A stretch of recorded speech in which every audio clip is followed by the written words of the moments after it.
Nursery স্কুলে চাকরিও করেছিলাম, এটা একটা নতুন দিক।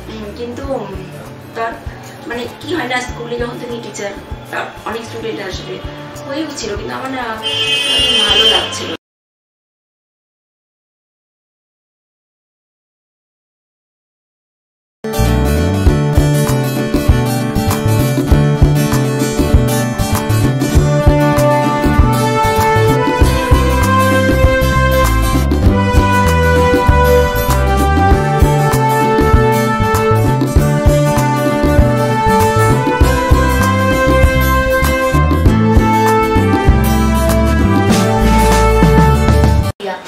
পুরাণে আবার আপনাদের স্বাগত।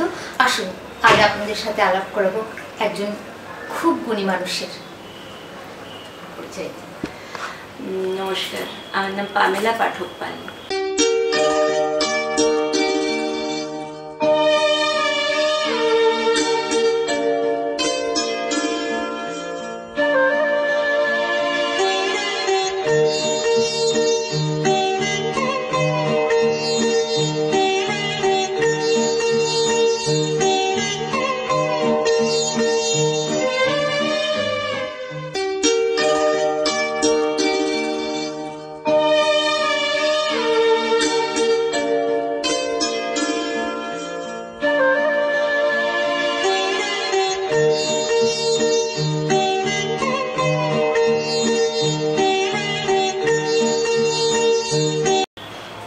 আপনি মানে কোথা থেকে, আপনার মানে বিলঙ্গিং কোথা থেকে?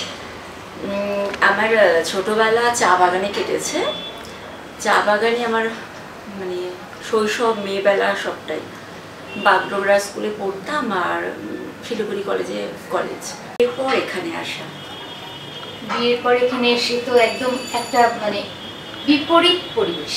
হ্যাঁ, আপনি যেখানে থেকে এসছেন সেটা একটা ভীষণ মানে মনোরম, আবার ভীষণভাবে মানে ঠান্ডা, সব দিক থেকে ঠান্ডা।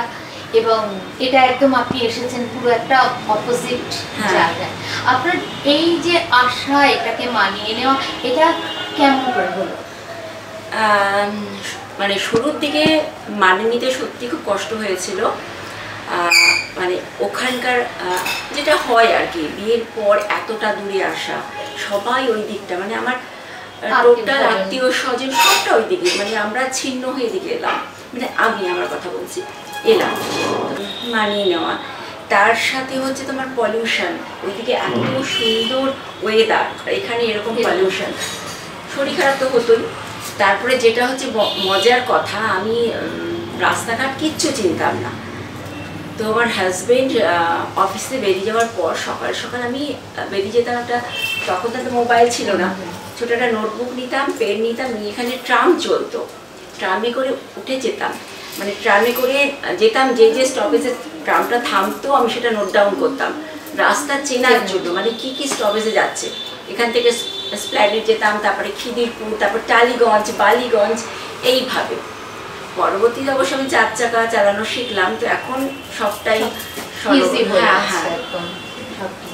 এবার আপনার ভালোবাসাটা জানি, আপনি রিসাইটেশন করেন, আপনি সুফি নাটক করেন, স্টেজ নাটক করেন, অ্যাঙ্কারিং করেন। তো এটা মানে অনেক আগে থেকেই আপনার ভালোবাসা, না এখানে এসে হঠাৎ করে মনে হচ্ছে?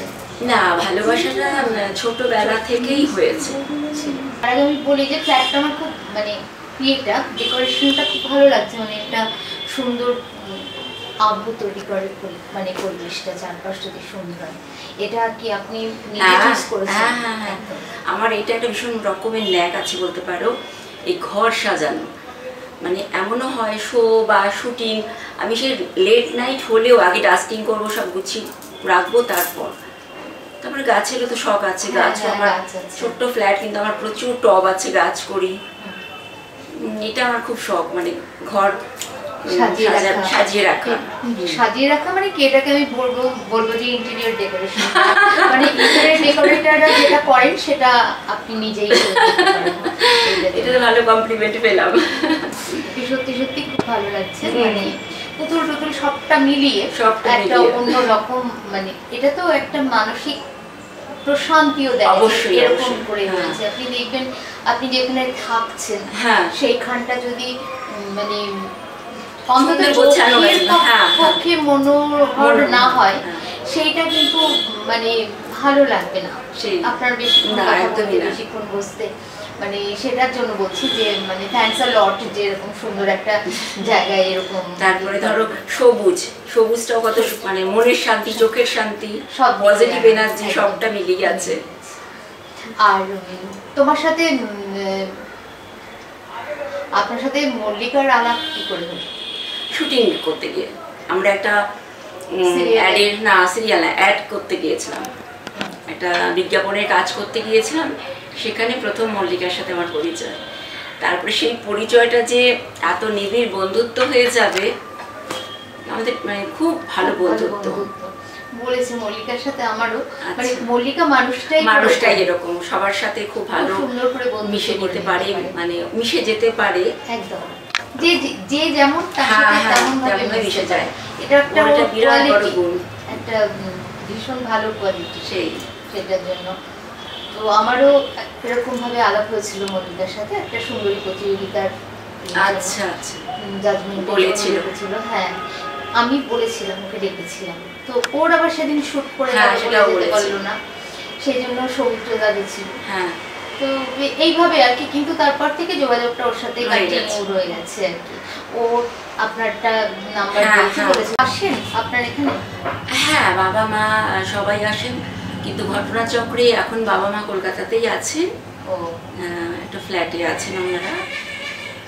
তো তাহলে তো ভালোই, মানে ভালোই এখানেই হয়েছে। আছেন। এবার আপনারা যাওয়াটা সেইভাবে হয় না ওখানে? বছরে একবার হয়। গত বছর গিয়েছিলাম, তো এবছর একটা আমার অ্যাক্সিডেন্ট হয়ে গেছে, তার জন্য এবছরটা তো আর যাওয়া হলো না, আর ভাবতেও পারছি না যাওয়ার কথা। আর এখন ওখানে যে ঠান্ডা, কলকাতায় থেকে যেমন হয়ে গেছে, মানে ওটা এখন মনে হয় অতিরিক্ত ঠান্ডা। তো সেই আমি গেলে গরমের সময় যাই, মার্চ এপ্রিলের দিকে যাই। এবছর তো আর যাওয়া হলো না। তাহলে আপনার মানে কোনটা ভালো লাগা, ওখানের ওই পরিবেশ না এখানের এটা? মানে একদম বিপরীত বলে আমি হয়েছি। ওখানের পরিবেশ, দেখো ওখানে ছোটবেলা বড়বেলা সবটাই কেটেছে, মানে এখানে যেমন এত কি বল ফার্স্ট লাইফ, সেটা ওখানে অনেকটা কম। হ্যাঁ, অনেকটা কম।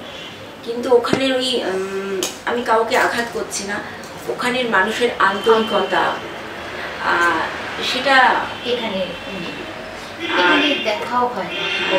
এখানে একটু সোয়াবটা বেশি, কিন্তু ওখানে দেখো আমার নিজের জায়গা বলে আমি বলছি না, তো সেই টানটা তো অবশ্যই রয়েছে। তারপরে এত সুন্দর মানে কি বলে প্রাকৃতিক সৌন্দর্য, তারপরে ওয়েদার, সবটা মিলিয়ে ওই জায়গাটা বড্ড টানে। আর ওটা থেকেই আমার মনে হয় আপনার এই যে ঘর সাজানোর ঘরের মধ্যেও যে প্রকৃতিকে আনা যায়, সেই ব্যাপারটা বোধহয় সেটা হতে পারে। আর আপনি এগুলো করেন কোথায়, মানে কোন গ্রুপে নাটক করেন? এরকম কি কোনো গ্রুপ আছে? না, আমি একটা গ্রুপে ছিলাম, তো এখন আমি ফ্রিল্যান্সার হিসেবে কাজ করছি, যেখান থেকে ডাকি। আর একটা মানে কথা বলি, মানে অভিনয় যেটা তুমি প্রথমে বলেছিলে, ছোট থেকে তো নেশা থাকেই, ইচ্ছে থাকেই। তো আমাদের বাড়ির পরিবেশটা না পুরো অভিনয়ের মধ্যে ছিল। যেমন আমার মা আকাশবাণী, শিলিগুড়ি আকাশবাণীর একজন স্টাফ ছিলেন, হ্যাঁ শিল্পী ছিলেন। আমার মামা রিসাইটেশন করতেন, উনি এখন কি বলবো রিপোর্টার, মানে জার্নালিস্ট হয়ে গেছেন। আর হচ্ছে তারপরে মা নাটক করতেন এবং নাটক লিখতেন, ডিরেকশন দিতেন। মায়ের প্রচুর অ্যাওয়ার্ডও আছে নর্থ বেঙ্গলে। তখন মায়ের মানে ভীষণ একটা নাম, মানে সেই বাড়ি থেকে। তারপরে ছোটোবেলা থেকে দেখছি বাবা মা দুজনেই গান গাইতেন, তারপরে বাবা তবলা বাজাতেন, মানে যে জায়গায় জলসা হতো বাবার ডাক আসতো, এইরকম সেই ধরনের। হ্যাঁ, সেই ধরনের মধ্যে বড় মানে হওয়াটা। তারপরে ইচ্ছেটা তো থাকেই, ছোটোবেলায় যেরকম হয় না টুকটাক অ্যামেচার যে নাটকগুলো, সেগুলো করেছি। হ্যাঁ, তারপরে এখানে আসার পর খুব ইচ্ছে হলো। তখন যেটা বললাম শুরুতে কিছু চিনতাম না, তারপরে যখন পরবর্তীতে আমি চিনতে পারলাম, তখন আমি অনেকটা ওয়ার্কশপ করেছি। স্বর্গীয় জ্ঞানের জেঠুর কাছে ওয়ার্কশপ করেছি, চন্দন সেনের কাছে করেছি, তারপরে তোমার হচ্ছে উষা গাঙ্গুলির কাছে করেছি, এরকম অনেকের কাছে আমি ওয়ার্কশপ করেছিলাম। তো তখন নাটক সেইভাবে যে নাটকে ঢুকবো বা অভিনয়ে ঢুকবো সেটা করতে পারলাম না। ছেলে তখন ছোট, একদমই ছোট, ছেলেকে ফেলে এখানে তো কেউ নেই আমাদের, সেই ছেলেকে ফেলে যাওয়ার প্রশ্ন আসে না। তো তখন কি হতো না, ওই বিভিন্ন চ্যানেলে যে রান্নার অনুষ্ঠানগুলো হয় না, অনুষ্ঠানগুলো সবগুলো আমি না বিভিন্ন চ্যানেলে ওরকম রান্না করতাম। আমি রান্না করতে খুব ভালোবাসি, তো রান্না করতে যেতাম। তো সেখান থেকে দেখি একদিন হঠাৎ করে দুপুরবেলা আমার কাছে কল এলো যে এরকম হচ্ছে তুমি একটা সিরিয়াল হচ্ছে তুমি করবে। আমি তো তখন সত্যি আকাশ থেকে বললাম যে আমি কোনো ভাবতেই পারিনি সিরিয়াল করবো, আমি পারবো কি না ওরকম ক্যামেরা ফেস করতে। তো বলছে তুমি খুব, তখন মানে এখনের কথা বলছি, তখন বললো না তুমি খুব সুন্দর ক্যামেরার সামনে সাবলীলভাবে কথা বলো, তো তাই জন্য তোমাকে বলা হচ্ছে একটা ক্যারেক্টারের প্রয়োজন, তুমি করবে। বললাম ঠিক আছে, বাড়ির লোককে জিজ্ঞাসা করি।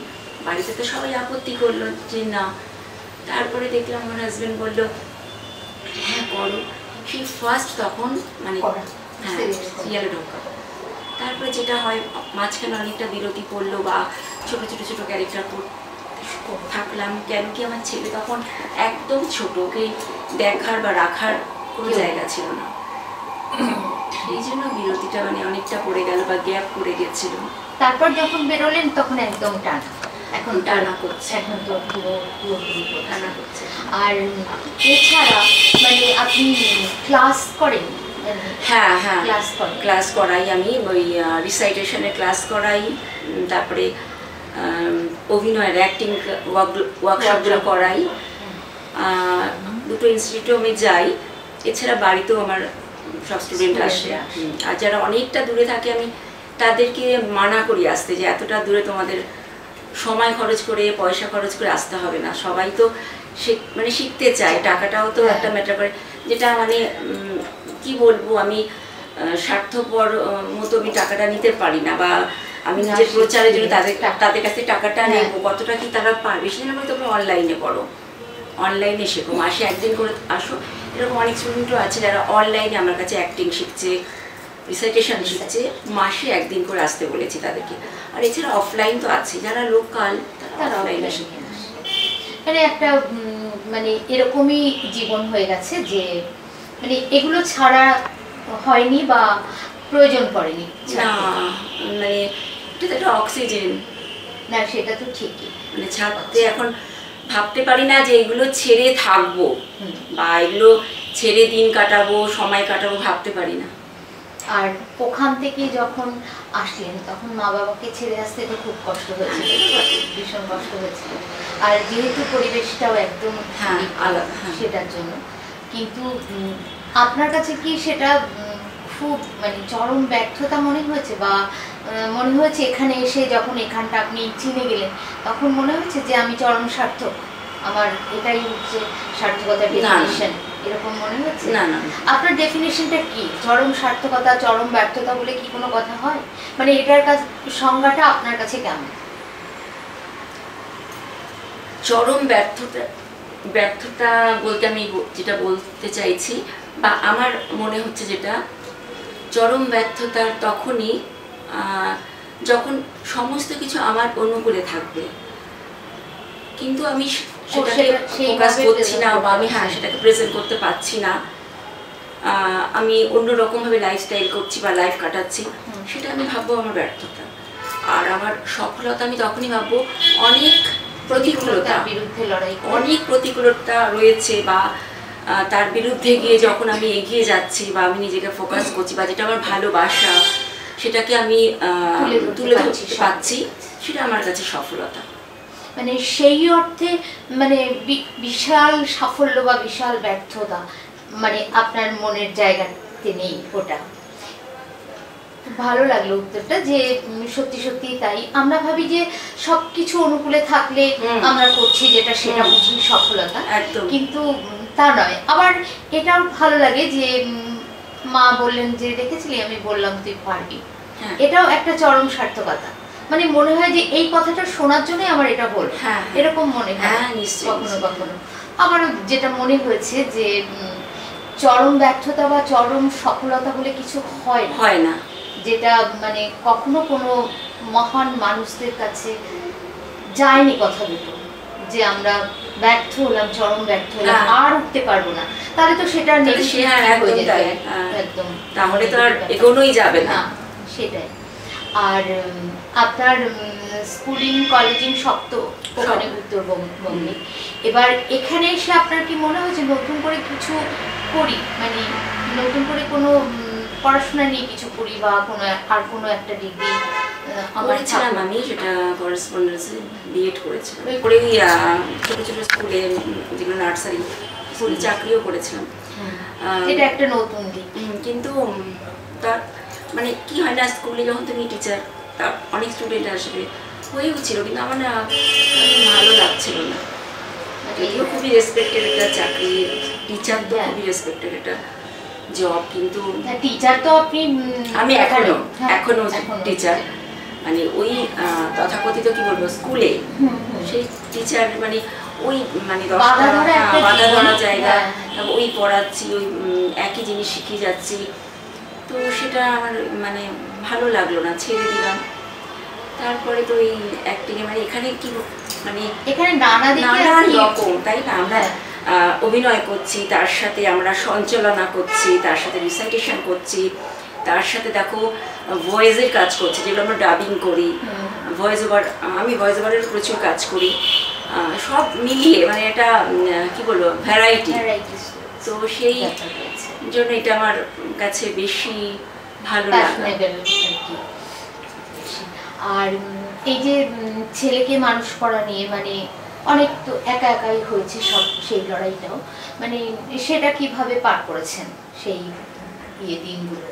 সেটা জানো তো, মানে একটা গল্প আছে সেই নিয়ে, মানে অনেক দিন এরকম হচ্ছে, তখন আয়া অ্যাটেন্ডেন্ট এরকম থাকতো, তখন কারোর কাছে তো এরকম মোবাইলটা থাকতো না, তোমার হাজব্যান্ড বেরিয়ে গেছে, আমার হাতে একটু লেট কল, আমি দেখছি আয়া আসছে না, আমি রেডি হয়ে আছি বেরোবো, আয়া আসছে না। তারপর যখন সেন্টারে কল করলাম, তখন বলছে ও যায়নি, না আমাদের কাছে তো কোনো খবর নেই, তাহলে কাউকে পাঠান। বলছি না, এখন তো সবাই বেরিয়ে গেছে, কাকে পাঠাবো। তো সেই সময় সরি ছেলেকে ওইভাবে ফেলে না ওদিকে যেতে পারছি না, ছেলেকে ফেলতে পারছি। আর তখন যেটা তখন শুরুতে বললাম, ওকে বলছি রাখো, ভাবছি হয়তো রেগুলার ব্যাপারটা হয়ে যাবে, নেইবারকে বলছি হয়তো ভাবছি রেগুলার ব্যাপারটা হয়ে যাবে, বলছে না ও কান্নাকাটি করবে, রাখতে পারবো না। আবার একদিন বলছে না আমার কাজ আছে। তো এইরকম ব্যাপারগুলো আমি সামলিয়েছি। তারপর যেটা হলো না, থাক কেরিয়ারটা থাক, আগে বাচ্চাটাকে দেখিও বড় হোক, এইভাবে অনেক স্যাক্রিফাইস তো করতে হয়েছে। তারপরে বড় হয়ে কি হস্টেলে ছিল না বাড়িতে? না, তারপরে বাড়িতেই ছিল। তারপরে ক্রেশে রাখা শুরু করলাম, স্কুল থেকে। হ্যাঁ, স্কুল থেকে ক্রেশে চলে যেত, তারপরে তারপর নিয়ে আসতাম, যেটা বেশিরভাগ বাবা মায়েরা করে থাকেন আর কি সেরকম। আচ্ছা, আপনার কখনো নিজের অবস্থান নিয়ে মনে হয়েছে যে আমি আমার অবস্থানে ঠিক নেই, বা কোথাও একটু কিছু হচ্ছে, মানে ভুল ত্রুটি কিছু হচ্ছে বা অন্যরকম কিছু ভাবছি এরকম? ভুল ত্রুটি তো থাকেই, তা না হলে জীবনে তো মানে ওই অবস্থানে যে যেটা পেরিয়ে এসেছেন, যে দিনগুলো গেছে। না মানে তুমি বলছো আমাকে অনুশোচনা? হ্যাঁ, সেরকম যে না, অনুশোচনা একটাই হয় যে তখন যদি ফুল ফোকাস করতাম তাহলে এতদিন অনেক উপরে চলে যেতে পারতাম হয়তো। তো সেইটা হয়নি বলে যে সেই আবার চরম ব্যর্থতা, তাও না, ছেলেকে মানুষ করেছে, এটা মায়ের তো এটাই হিসেবে গর্বিত। এমনি মানে পুরো বিবাহে বিশ্বাসী।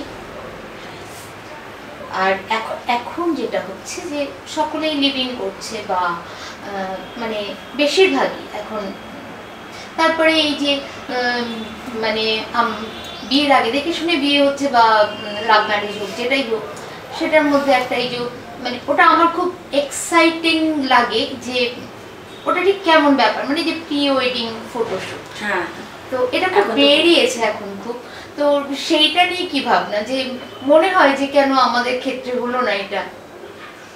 না জানো তো আমার মানে এটা আমার মানে কি বলবো, হয়তো কারোর ভালো লাগবে না আমার উত্তরটা, আমার ভালো লাগে না।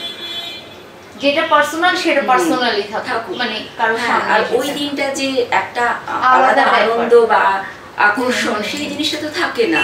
একদমই। তারপরে আমি আবার সেজে নিলাম, দেখে নিল, না আমার মনে হয় আমাদের সময়টাই ভালো ছিল। হ্যাঁ একদমই তাই। হয়তো আমরা অনেকেই যেটা- বলবে যে কি বলছে সেকেলের কথা, কিন্তু আমার সেই যার জিনিসটা যেটা মানসিকতা, যার মনে যেটা হয়। হ্যাঁ।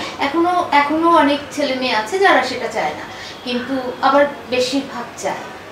হ্যাঁ, না হলে আর হচ্ছে কেন? হচ্ছে না। আপনার কাছে আধুনিকতার ডেফিনিশনটা কি, আধুনিকতার সংজ্ঞাটা কি?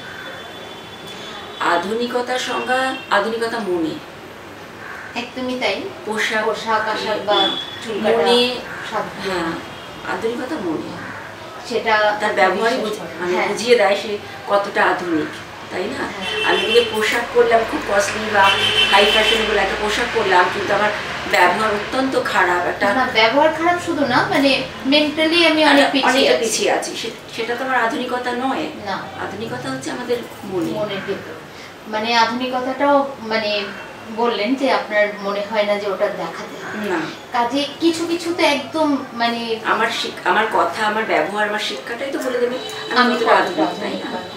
আসলে আধুনিকতা ব্যাপারটা আমরা রাজা রামমোহন রায়ের কাছ থেকে বুঝতে পারি, ঈশ্বরচন্দ্র বিদ্যাসাগরের কাছে বুঝতে পারি, তারপরে সবচেয়ে বড় কথা রামকৃষ্ণ, যিনি কিচ্ছু মানে পড়াশোনা না করেও এরকম লোক শিক্ষা দিয়ে গেছেন।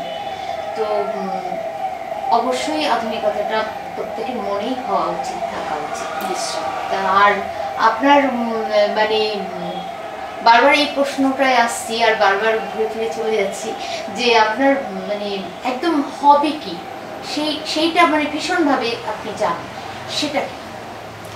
আমার হবি হচ্ছে ঘর সাজানোতে একটা হবি আছে, ড্রাইভিং। ড্রাইভ করতে এখন খুব ভালোবাসি। আমি জানি না বলে জানি না। আর ভালো ভালো মুভি দেখা, মানে সিনেমাগুলো, ভালো ভালো বাংলা সিনেমা দেখি, থিয়েটার তো আমি দেখি, আর এখন সিরিজও দেখছি। ওয়েব সিরিজগুলো। আচ্ছা, সব মিলিয়ে আপনার জীবন যাপনের যে মানে আপনার জীবন যে যাপন, আপনি যে যাপিত জীবন করে এসেছেন, সেটা আপনার সবচেয়ে থ্রিলিং ব্যাপারটা কি মনে হয়েছে?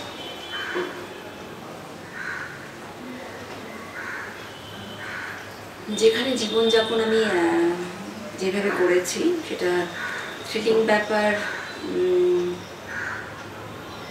থ্রিলিং মানে থ্রিল্ড কোনটাতে আপনি, যে এটা নিয়ে আমি ভীষণভাবে উত্তেজিত ছিলাম, তো তারপর আমার এটা মানে এরকম হলো? এটা বলতে গেলে এই 4 চাকা চালানো, এটা নিয়ে আমি প্রচন্ড রকম এক্সাইটেড ছিলাম যে আদৌ পারবো কিনা আর শহরের রাস্তায় বেরোতে। এটা আপনার হবির মধ্যে ধরেছি আমি। আচ্ছা, কিন্তু আপনার মানে যাপিত জীবন, আপনার যে জীবন আপনি যাপন করে এসেছেন, সেই জীবনের মধ্যে সবচেয়ে উত্তেজনামূলক কি ছিল, যে এটার জন্য আমি খুব মানে ইয়ে হয়েছিল, আগ্রহী হয়েছিলাম, সেটা আমি করতে পেরেছি? আচ্ছা, তাহলে আমার বলতে হয় যে আমার অনেকগুলো সার্জারি হয়েছে। তো বাড়ি, শ্বশুর বাড়ি, বাপের বাড়ি সবাই বলেছিল যে আমি আর স্বাভাবিকভাবে কর্মজগতে ফিরতে পারবো না, বাড়িতেই থাকতে হবে, যেখানে সব হেল্প করবে, মানে রান্নার লোক, কাজের লোক, সব যারা হেল্প করে আমাদের, যারা সাহায্য করে তাদের রাখতে হবে। কিন্তু আমি স্বাভাবিক জীবনে ওরকমভাবে যেতে পারবো না। কিন্তু ওটা আমার চ্যালেঞ্জ ছিল যে না, আমি করবই এবং আমি পারবই, এবং সেটা আমি করে দেখিয়েছি এবং পেরেছি। আশা করছি এই যে আরেকটাও আমার অ্যাক্সিডেন্ট হয়েছে, তার জন্য একটা বিরাট বড় আমার ক্ষতি হয়েছে। গাড়িতে নাকি রাস্তায় পড়ে গেছিলাম। তো সেখান থেকে আমি জানি এখান থেকেও আমি ওভারকাম করে বেরিয়ে যাব, এটাও আমার কাছে একটা চ্যালেঞ্জ। তো এগুলোই আর কি আপনার কাছে থ্রিলড মনে হয়েছে, যে এটা নিয়ে ভাবা যায় যে আমি পেরেছি।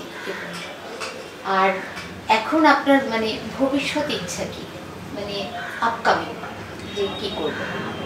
ভবিষ্যতে ইচ্ছে একটা স্কুল খোলার ইচ্ছে খুব আছে।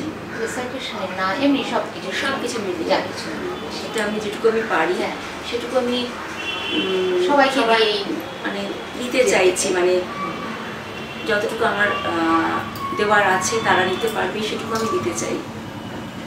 আপনার পুরোনো দিনকে ভালো লাগে না এই অতি আধুনিক দিনকে? দুটোই তো দরকার আছে। দুটোই দরকার আছে, কিন্তু আমি অতি আধুনিক বলছি, আধুনিকতার সংজ্ঞাটা তো আলাদা। হ্যাঁ, যেটা আপনি পোশাক দিয়ে আপনার সাজগোজ দিয়ে বোঝাতে পারবেন না। আধুনিকতার সংজ্ঞাটা সম্পূর্ণ আলাদা। মনে মনেই মানুষকে আধুনিক হতে হয়, মনে মনেই মানুষকে ভালোবাসতে হয়। খুব ছোট ছোট জিনিস নিয়ে আমাদের খুব ভালো লাগা আসে। আমি একটা উদাহরণ দিই, যেমন আমি একটা রান্না করেছি, আমার ছেলে মেয়ে খেয়ে বলবো যে ভীষণ ভালো হয়েছে মা আমি রান্না। ওটা একটা ছোট্ট ভালো লাগা। তো এইরকম ভালো লাগাগুলোকে আপনি কিভাবে নেন? মানে ওগুলো আপনাকে কতটা আনন্দ দেয়? অবশ্যই আনন্দ তো দেয়। মানে আমি রান্না করতে আগেই বলেছি ভালোবাসি খুব। যখন কিছু রান্না হয়তো করলাম, কিছু আমি খুব এক্সপেরিমেন্টও করি, যদি ভালো লাগে, কেউ খেয়ে বললো খুব ভালো হয়েছে, তখন সেটা অবশ্যই ভালো লাগে, ভালো লাগা আছে। আপনি কাউকে কোনো গিফট করলেন, তার যদি ভালো লাগে, বা আপনি শুনলেন যে আরেকজনের কাছে বলেছেন উনি যে এই গিফটটা খুব ভালো লেগেছে, এই দিদি দিয়েছে, তখন মানে সেটাকে আপনি সেটা তো অবশ্যই সবার ক্ষেত্রেই ভালো লাগে, শুধু আমার নয়। মানে যদি গিফট করা হয়, তা যদি পছন্দ হয়, সেটা তো সবার ক্ষেত্রেই আমার মনে হয় ভালো লাগবে। আমরা অনেক সময় উল্টোটাও দেখি, উল্টোটাও শুনি যে আমি দিলাম তো আমার সামনে বললো ভালো হয়েছে, খুব ভালো, তারপরে দেখলাম যে সমালোচিত হলাম ওই গিফটটা দেওয়ার জন্য। সেটাও আছে, মানে বিপরীত দিকটা। ওটা কারোরই ভালো লাগে না, কিন্তু ওরকম কি হয়েছে আপনার জানেন সেটা। আর আপনার ভবিষ্যতে একটা স্কুল করার ইচ্ছা আছে জেনে খুব ভালো লাগলো। এবার আমি কয়েকটা প্রশ্ন করবো। এই যে ওটিটি প্ল্যাটফর্মে কাজ করেছেন, তো আপনি পুরোনো যুগের ফিল্ম সম্বন্ধেও শুনেছেন কি করে কাজ হতো, তো আপনার কি মনে হচ্ছে এই যুগে এই ওয়েব সিরিজ, ওটিটি বা এখনকার ফিল্ম নিয়ে কি মনে হচ্ছে আপনার? বদল হয়েছে কি কিছু? বদল তো অবশ্যই হয়েছে, সব টেকনিক্যাল দিক বদল হয়েছে। তারপর আগে যেরকম আমরা যেগুলো দেখতাম খুব স্লো মোশনে যাচ্ছে, এখন টেকনিক্যাল ব্যাপারে হ্যাঁ, তো এই বদলগুলো হয়েছে। তারপরে তোমার কস্টিউমের বদল, মেকআপের বদল, সবটাই তো হয়েছে অভিনয়ে। হ্যাঁ, কি কি ওয়েব সিরিজ আপনি করেছেন? সেরকম কিছু বলুন, তবু একটা দুটো তো। কিন্তু হঠাৎ বৃষ্টি করেছি, হঠাৎ বৃষ্টি করেছি। তারপরে আরও করেছি মেঘ বালিকা, আর করেছি আরেকটা করেছি ধানসিঁড়ি, যেমন এটা হামেল হয়ে গেল ধানসিঁড়ি। তাহলে তো তিনটেতে করেছেনই। মানে আপনি বুঝতে পেরেছেন যে ওই কালের ফিল্ম আর এই কালের ফিল্মের, মানে এই বিশেষ করে ওয়েব সিরিজগুলো ওটিটি প্ল্যাটফর্মে যেগুলো হয়, হইচই যেগুলো হয়, সেগুলো একটু আলাদা, এখনকার টেকনিক্যাল ব্যাপারগুলো আলাদা। তো আপনার কি মনে হয়েছে, ওই এই এখনকার টেকনিকে কাজ করে বেশি আনন্দ, না তখন আর কি অন্যরকম ছিল, তখন মনে হতো ছিলেন বেশি ছিল? তখন তো আমি কাজ করিনি, ওই জন্য না, মানে শুনতাম তো আমরা যে এই যে উত্তম কুমার বসে রয়েছেন, বা অনিক চ্যাটার্জি বসে রয়েছেন, বা মাধবী চক্রবর্তী বসে আছেন সেদিন, যে তারপরে ওনাদের ডাকা হলো, সব দিতে গেল, কিন্তু এখন তো ব্যাপারটা একদম অন্যরকম। হ্যাঁ, সেটার ক্ষেত্রে সেটা সব মানে সময়ের সাথে তো সবটাই মেনে নিতে হবে। না, সে মানার কথা বলছি না, মানে আপনার কোনটাকে বেশি আর কি সুবিধার মনে হয়েছে, যে এটা সুবিধা এটাতেই মনে হচ্ছে, এই নতুনটাতে মনে হচ্ছে? কারণ আগে একটা অনেকটা টাইমের ব্যাপার ছিল, টাইম দেওয়া যায় না, ফার্স্ট কাজ হচ্ছে। আর আপনার বাংলা সিনেমা ভালো লাগে বেশি নাকি ইংরেজি? বাংলা সিনেমা ভালো লাগে। বাংলা সিনেমার সবচেয়ে প্রিয় নায়ক কে? উত্তম কুমার অবশ্যই। আর সেকেন্ডলি মানে উত্তম সৌমিত্রকে দুজনকে বেছে নিতে বললে আপনি কাকে বাছবেন? উত্তম সৌমিত্রকে বাঁচতে বলে উত্তম কুমারকে বাঁচবে। সৌমিত্র তাহলে না, ওনাকে আমি থিয়েটারের জন্য সৌমিত্র চ্যাটার্জিকে, আর উত্তম কুমারকে সিনেমার সিনেমার জন্য। জন্য। আর তুলসী চক্রবর্তী আর অনুপ কুমার, আপনার তুলসী চক্রবর্তী। কাকে ভালো লাগে? কিন্তু একটা জিনিস, তুলসী চক্রবর্তী খুব ভালো অভিনেতা, নো ডাউট, বাট অনুপ কুমারও ভালো অভিনেতা ছিলেন, কিন্তু তুলসী চক্রবর্তীকে কখনো অনুপ কুমারের জায়গায় বসানো যাবে না। দুজন কিন্তু দুটো, আমি এটাই চেয়েছিলাম উত্তরটা, যে দুজন দু রকমের অভিনেতা, তারা দুজন কোনো দিক থেকে এক নন, তাই না? অনুপ কুমারকে যেমন ধুতি পাঞ্জাবি পরেও দেখা গেছে, তেমনি টাইকোট পরেও দেখা গেছে, কিন্তু তুলসী চক্রবর্তীকে কোনো ফিল্মে আজ পর্যন্ত টাইকোট পরে দেখা যায়নি। এই ক্ষেত্রে এই ডিফারেন্সটা ধরার জন্য আমি বললাম যে এই দুটোর মধ্যে আপনি দুজনের মধ্যে আপনি কি করে করবেন। তুলসী চক্রবর্তী একজন অসাধারণ অভিনেতা, মানে সত্যি সত্যি যার কোনো তুলনা হয় না। আর ওরকম অভিনেতা আসবে পাওয়া যাবে না, হবে কিনা জানা নেই। এত নরমালি মানে ওনার অভিনয়টাকে অভিনয় মনে হতো, একদম ওনার জীবন যাত্রার মধ্যেই অভিনয়টাও সেরকম মনে হয়েছে। আপনার এরকম এখনকার সময় কাকে মনে হয় যে একদম জীবনযাত্রার মতো অভিনয় করছেন, জীবনে যেরকম আমরা থাকি সেরকম? এখন আমার কিন্তু আবিরকে মনে হয়, মনে হয় যে খুব স্বাভাবিকভাবে খুব সুন্দরভাবে অভিনয়টা করে, যে মনে হচ্ছে না যে অভিনয় করছে, আবিরকে মনে হয়। আর অ্যাক্ট্রেসদের মধ্যে আছে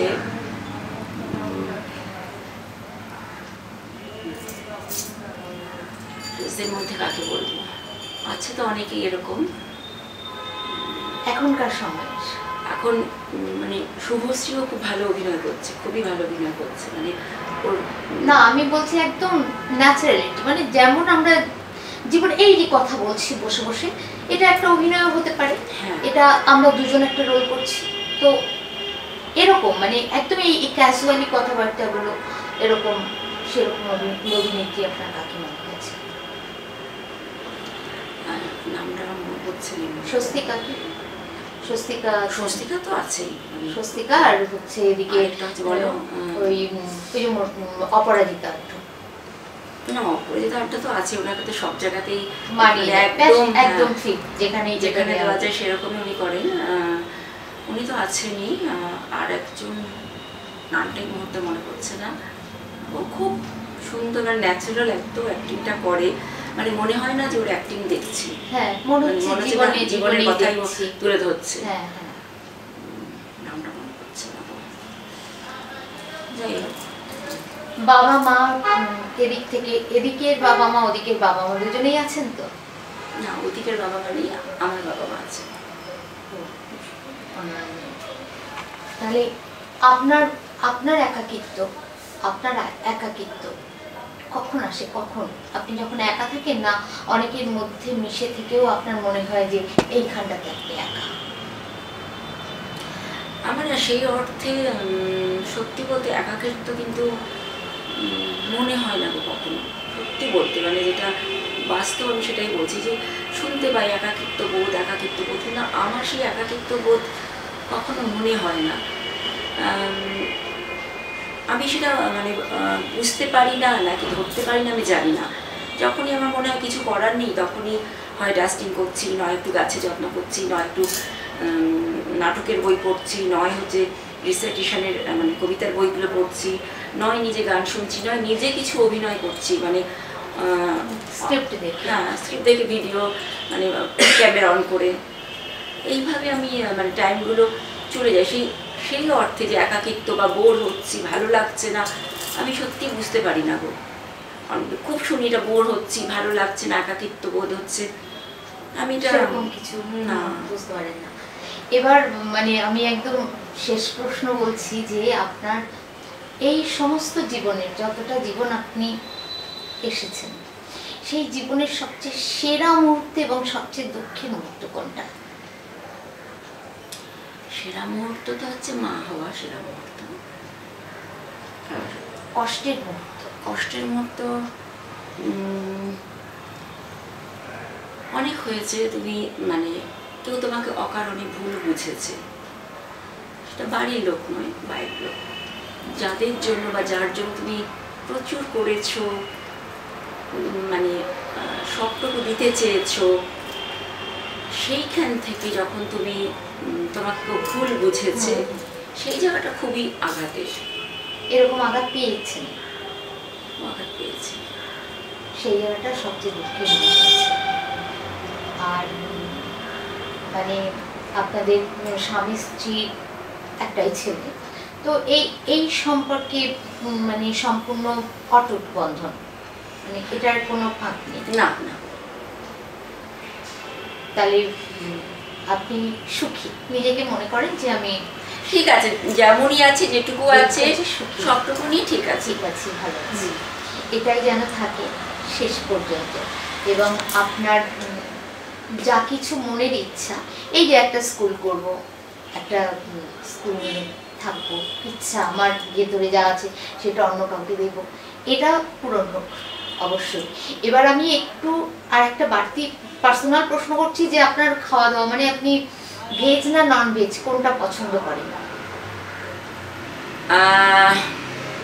ভেজ নন ভেজ খাই তো সবই, কিন্তু ওই রকম ভাবে যে পছন্দ না, নন ভেজ ছাড়া চলতে পারবো না, ভেজ মানে নন ভেজ লাগবে সেরকম না, যখন যেরকম হয় সেরকম আমার অসুবিধা হয় না। খাওয়াটা আপনার কোনো না বাদ বিচার নেই, সেটা আপনি যেরকম মানিয়ে নিতে পারেন, যে আমি এইটা ছাড়া আমার চলবে না বা ওইটা না হলে চলবে না, এরকম কোনো ব্যাপার নেই। আমরা প্রচুর বেরিয়েছি, এক সময় প্রচুর বেরিয়েছি, তো বেড়াতে গেলে যেমন হয়, এখানে নন ভেজ পাওয়া যায় না, ভেজ খেতে হবে, সেটাই মেনে নিই, অসুবিধা হয় না। ভালো লেগেছে, ভালো লেগেছে। আর বেড়ানো কত কত দূর হয়েছে? বেড়ানো আমার আউট অফ ইন্ডিয়া, মানে আউট অফ ইন্ডিয়ায় গেছেন? কোথায়? আমরা গেছি মালয়েশিয়া গেছি, জাপান গেছি, সিঙ্গাপুর গেছি, ব্যাংকক গেছি। ভালো লেগেছে কোনখানটা, ইন্ডিয়া না ইন্ডিয়ার বাইরে? এটা না, অবশ্যই ইন্ডিয়া, অবশ্যই ইন্ডিয়া, যেহেতু আমাদের জন্মস্থান। ভালো লাগলো আপনার সাথে কথা বলে, এবং এই যে কথাগুলো মানে আপনি বললেন সেগুলো সব, এগুলো তো সব ইচ্ছা আমাদের, মানে সবসময় ইচ্ছা হয় যে আমরা এটা করি, এটা করলে ভালো হতো, তো সেই ইচ্ছাগুলো পূরণ হোক, এই ইচ্ছা নিয়ে আমরা আজকে এখান থেকে যাব। ভালো থাকবেন, তুমি ভালো থেকো। কি করে তোমাকে আজ এই কথা যে খুলে বলবো, আমি অবিশ্বাস করবে হয়তো, কিংবা ভাববে নিছক পাগলামি। রেগে উঠলে দোষ নেই, পরে পারো বিষম বিব্রত। এমনকি জানি না তুমি বুঝতে পারবে কিনা ঠিক মতো। আমারও অবাক লাগছে এই ঘোর গৃহস্থ বয়সে আবার নতুন করে সম্পর্কে জড়িয়ে পড়ছি শেষে। 10 বছর বিবাহিত, অকস্মাৎ এ কি বিড়ম্বনা। সাথ বলছে ভেসে যাই, দ্বিধা বলছে যাব না, যাব না। নীল শার্টে চেনা গন্ধ, ফিরে আসছে উন্মাদ সময়। সেই ছেলেটির সঙ্গে সত্য সত্য তীব্র পরিচয়, কোঁকড়া চুল, জোড়া ভুরু, 2 চোখে মরমী চুম্বক। পুনর্বার পুনর্বার আষ্টে পৃষ্ঠে বেঁধে ফেলছে অসহ্য যুবক। ওই শার্ট পরলে কেন? বালিগন্ধ, সামুদ্রিক নীল। কি ছিল আমাদের খুঁটিনাটি মিল বা অমিল? ভুলে যাচ্ছি, ক্ষমা করো। 10 বছর কেটে যাক, যদি যদি আজও বন্যা আসে, আসুক সে বসতি ভাসাক। দ্বিধা বলছে বেলা গেছে, সাথ বলছে আয় আয় জলকে নামি।